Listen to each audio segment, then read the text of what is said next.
ருசியா non veg சாப்பிட்றவங்களுக்கு Kumaran brand கருவாடு. Kumaran brand கருவாடு ஊரே மணக்கும் உன்னத சுவை. சட்டமன்ற தேர்தலுக்காக திமுகவின் தேர்தல் அறிக்கை குறித்து சென்னை அண்ணா அறிவாலயத்தில் இன்று பல்வேறு தரப்பினருடன் கருத்து கேட்பு கூட்டம் நடக்குது. திமுக தேர்தல் அறிக்கை எப்ப வெளியாகும் என்பது குறித்து செய்தியாளர் ரமேஷ் வழங்கும் தகவல்களை நம்ம கேட்கலாம். ரமேஷ், வணக்கம். இப்ப என்னென்ன விவகாரங்கள் தொடர்பா இந்த கூட்டத்தில் ஆலோசனை நடத்த இருக்காங்க? இந்த தேர்தல் அறிக்கை எப்ப வெளியாகும்னு எதிர்பார்க்கலாம்? நிலவரம் என்ன ரமேஷ்?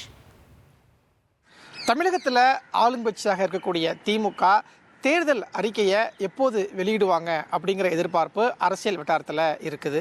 திமுக எம்பி கனிமொழி தலைமையிலான 12 பேர் கொண்ட குழு 2026 சட்டமன்ற தேர்தலுக்காக திமுகவின் தேர்தல் அறிக்கையை தயாரிச்சுட்டு வராங்க.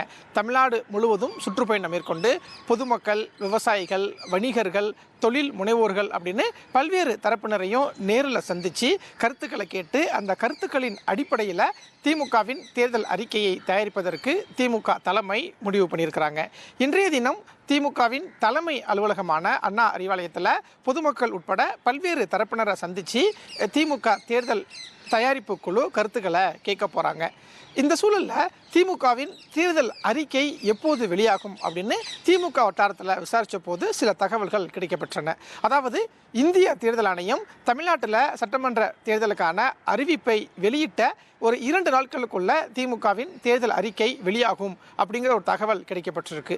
அதே மாதிரி இந்த பிப்ரவரி மாதத்துக்குள்ள திமுகவின் தேர்தல் அறிக்கை இறுதி வடிவம் பெற வேண்டும் அப்படின்னு அறிக்கை தயாரிப்பு குழுவுக்கு முதலமைச்சர் மு.க.ஸ்டாலின் ஒரு உத்தரவை பிறப்பித்திருப்பதாகவும் தகவல் வெளியாகி இருக்கிறது.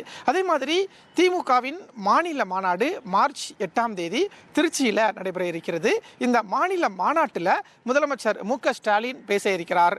மார்ச் 8ஆம் தேதி அப்படிங்கிறது மகளிர் தினம். அதனால இந்த மாநாடு நடைபெறக்கூடிய அன்றைய தினம் மகளிருக்கான சில தேர்தல் வாக்குறுதிகள் உட்பட முக்கியமான சில வாக்குறுதிகளை முதலமைச்சர் மு.க.ஸ்டாலின் வெளியிட இருப்பதாக தகவல் வெளியாகி இருக்கிறது. மார்ச் 8ஆம் தேதி ஒரு சில வாக்குறுதிகள் வெளியாகும். அதற்கு பிறகு திமுகவின் தேர்தல் அறிக்கை வெளியாகும் அப்படின்னும் குறைந்தபட்சம் 500 வாக்குறுதிகளை வரக்கூடிய சட்டமன்ற தேர்தலுக்கான வாக்குறுதியிலையும் திமுக கொடுக்க இருப்பதாக தகவல் வெளியாகி இருக்கிறது. கடந்த 2021 சட்டமன்ற தேர்தலில் 505 வாக்குறுதிகளை திமுக கொடுத்திருந்தாங்க. இதுல 364 வாக்குறுதிகளை நிறைவேற்றி விட்டதா திமுக சொல்லியிருக்காங்க. அதே மாதிரி 40 வாக்குறுதிகள் அரசின் பரிசீலனையில் இருக்கிறதா சொல்லியிருக்கிறாங்க. 37 வாக்குறுதிகள் மத்திய அரசின் நிதிக்காக காத்திருப்பதாகவும் 64 வாக்குறுதிகளை தற்போதைக்கு எடுத்துக்கொள்ள முடியாது, தமிழக அரசால எடுத்துக்கொள்ள முடியாது அப்படின்னு திமுக சார்பில் ஒரு தகவல் சொல்லியிருக்கிறாங்க. இந்த சூழலில் வரக்கூடிய தேர்தலையும் திமுக குறைந்தது 500 வாக்குறுதிகளை கொடுக்கக்கூடிய வகையில் இந்த தேர்தல் அறிக்கையை தயாரிச்சிட்டு இருக்கிறாங்க. மார்ச் மாதம் தேர்தல் ஆணையம் தேதியை அறிவித்ததற்கு பிறகு திமுகவினுடைய தேர்தல் அறிக்கையும் வெளியாகும் அப்படிங்கிற தகவல் கிடைக்கப்பட்டிருக்கிறது. உங்களுடைய தகவல்களுக்கு நன்றி ரமேஷ்.